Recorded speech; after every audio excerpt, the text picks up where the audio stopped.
Hey guys, it's Chi and you're watching Zygostatics. Today is the beginning of week 3 of our Glow Up Challenge. Week 3 technically began yesterday, however, because we are really increasing the intensity this week, we have given everyone an extra day of rest. Today, if you haven't already done so, please weigh yourselves and comment below how much weight you've lost so far. This is a good time to make adjustments to your diet plan, adherence to the workouts, habits, and lifestyle in general, to get back on track if you have fallen behind. Without wasting any more time, let's get into it. Make sure to like the video, comment below, and subscribe if you haven't already done so. Thanks!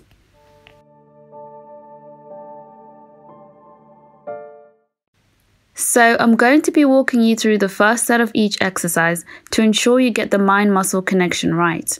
This workout is going to require a decent level of mind-muscle connection to perform each exercise correctly. We're starting with a preload.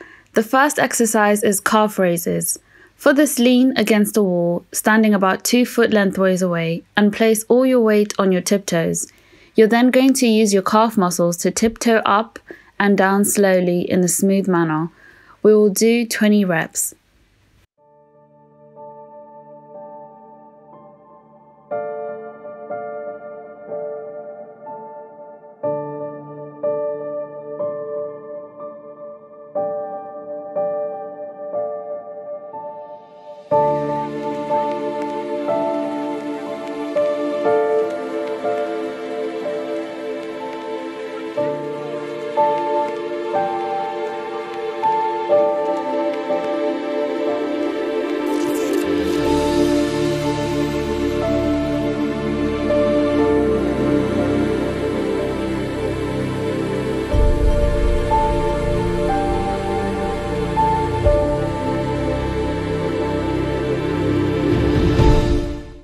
Next, we will move on to a standing hamstring contraction. You should know how to do this exercise as we have done this in week 1, but to give you some tips, align your knees. When doing this exercise, your knees and thighs should remain aligned. Then, using your hamstrings, lift your heels backwards until they are parallel to your knees. Squeeze your hamstrings, then allow your heels to descend before beginning another rep. Again, this motion needs to be slow and controlled. Don't speed up the reps.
Number 3. Finally, for the last exercise in this preload warm-up, we are going to do hip thrusts. So for some extra pointers, you are pushing down on your heels and squeezing your glutes to lift your butt up, and not using your hips and abs and lower back alone to get your butt up. So this mind-muscle connection is very important. So think about this concept before you begin. We're doing 30 reps, slow and controlled.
Okay, so for the first exercise of the main section of this workout, we're going to be doing incline hamstring curls.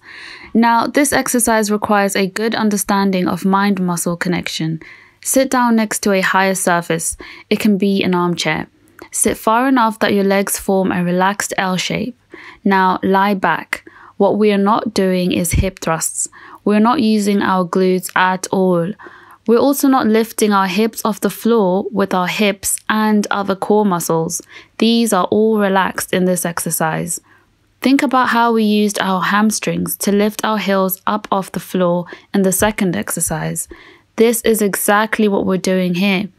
We're locking all of our muscles above our hamstrings and keeping them tight, whilst using our hamstring to push down on our heels with enough force to lift our butts off the floor.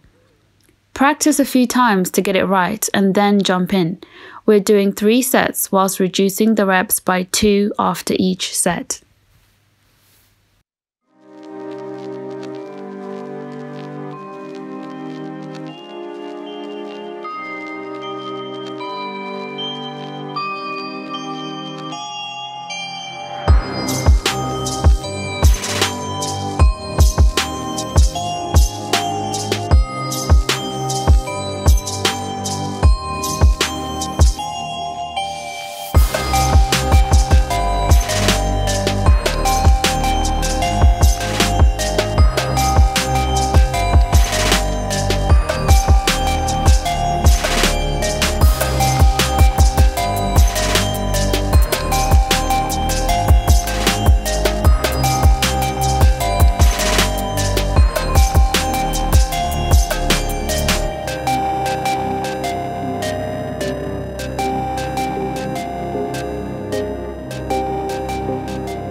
Now we will be doing one-legged hip thrusts. Just like the regular hip thrusts we did in the warm-up, we're going to push down on our heels whilst keeping our body locked and tight. Using our glutes mainly, we're going to lift our butt up off the floor and slowly descend. We'll be doing 3 sets with the reps reducing by 2 each set.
For the third and final exercise of the second superset of this workout, we will be doing bodyweight deadlifts.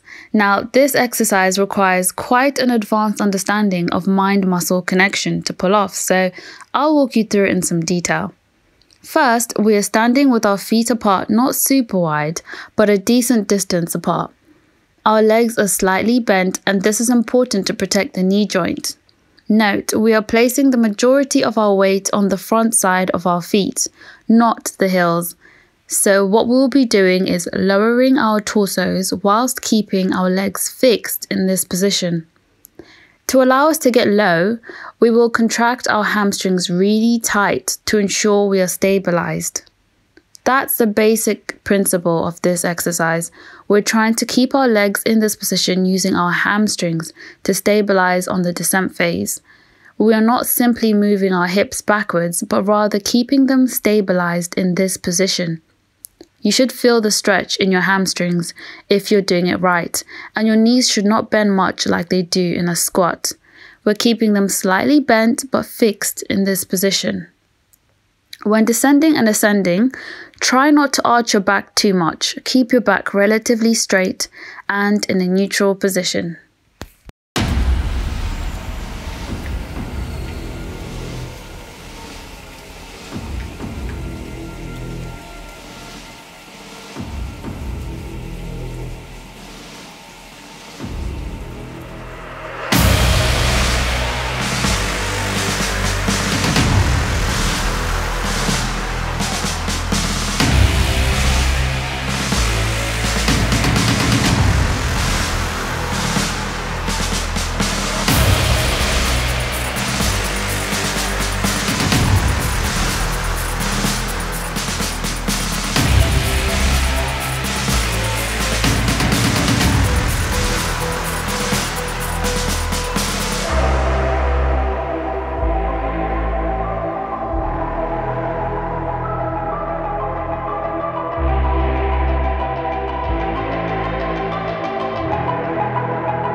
Next, we're going to be doing knee push-ups alternated with rear delt contractions. For the push-ups, ensure your body is straight and that you lock everything apart from your shoulder and elbow joints. Retract your shoulders whilst maintaining tension in your triceps and chest to descend, then push back up, and that's it.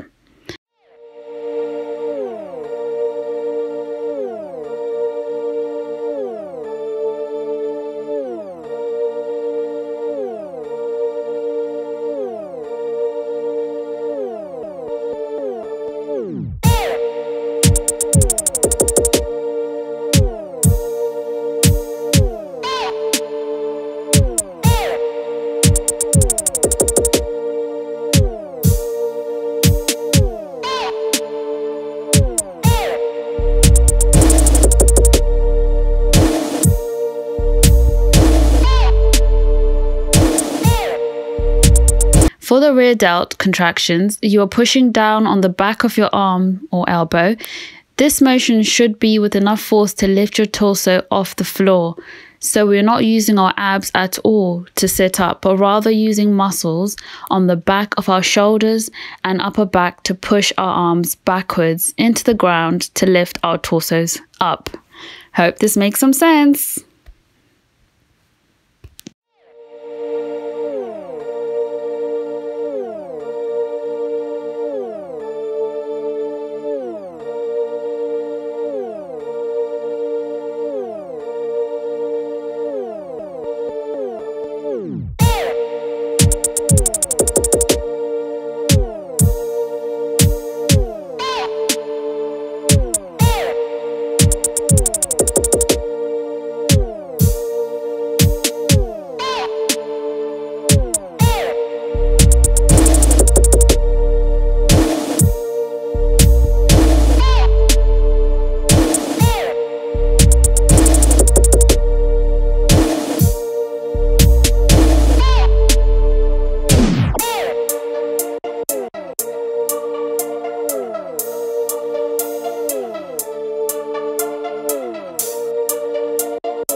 So now we are moving on to seated lower back curls. This exercise requires us to sit in a prayer-like position. We will be lowering our torsos forward and lifting our torsos up, only using our lower back. If your feet hurt too much in this position, you can place your toes on the floor to ensure that you are more comfortable. Do not lean forward too far, as it can be tricky to find the strength in your lower back to get all the way back up if you do.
To finish off the workout, we're doing 3 sets of 6 one-legged calf raises.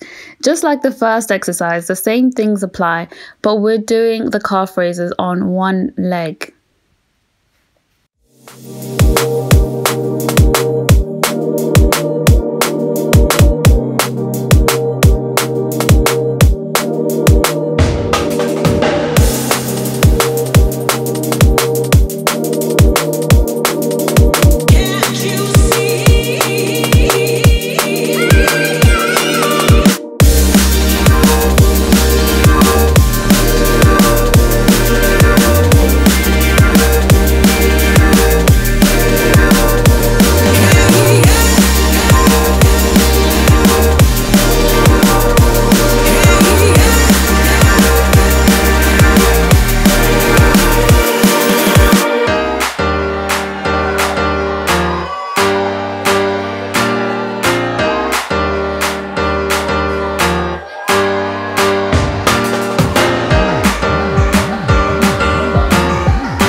Okay, that's it, guys. I hope you enjoyed this workout. Stay tuned for more content. Bye.